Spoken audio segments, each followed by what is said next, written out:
This is the rear rough country install. That's what it looks like all put together. Put that plastic block there. Put the new U-bolts and the nylon locking nuts and washers there on the bottom there. Torque them down to 130. Now that's what I did. I put the shock on there.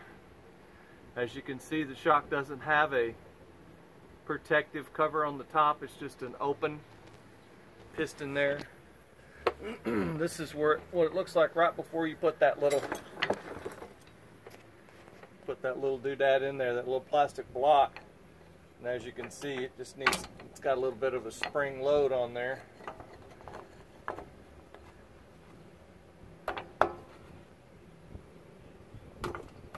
Probably won't be able to do it with one hand. None of this stuff is one-handed, so.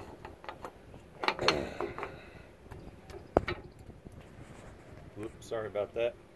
But anyway, this block slides in here like so. It's going in there. Slides in there like that, pretty simple. Put some new U-bolts on there and let's get this thing to the next part here. Alright, well, I kind of messed around with it till it popped in there. That's not too bad of a deal. Get your new U-bolts and put them on. Just make sure that all the dust and dirt and anything that's on there that could get in the way of these U-bolts, make sure it's clean. Get the top and dust this top off, okay? Make sure that it's clean up there. This one's okay. I mean, it's not perfect, but it doesn't have any rocks or any goop in there. And then down here you have a line that clips onto it, so you want to make sure that it's on the right side, because it just clips on like this.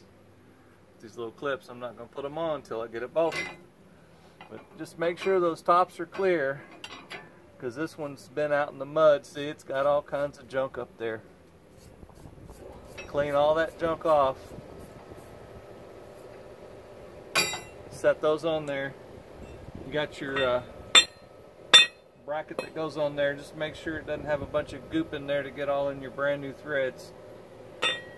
And let me get that thing on there and we'll have a look. Okay, well, I've got everything pulled up pretty close. I like to keep the threads pretty close to the same, but I haven't torqued them yet. I've got the old shock off. I'm about to put this new one on. And what I'm going to do is I'm going to put the top one on first, and I'm going to cut it. And while it's coming down, because it's filled with pressure, while it's coming down, I'm going to hold it and slow it down and line it up with this hole and stick that bolt in real quick. And that's the best I can explain it. It's just something you have to do with experience, I suppose. But it's not that hard if it goes out all the way. You just have to push it back up and line it up again. Okay, so got them all torqued down. My threads all look pretty good. Got this little wire clipped on there. Got the upper shock tightened. Lower shock bolt tightened up. So that's about it. Take it easy.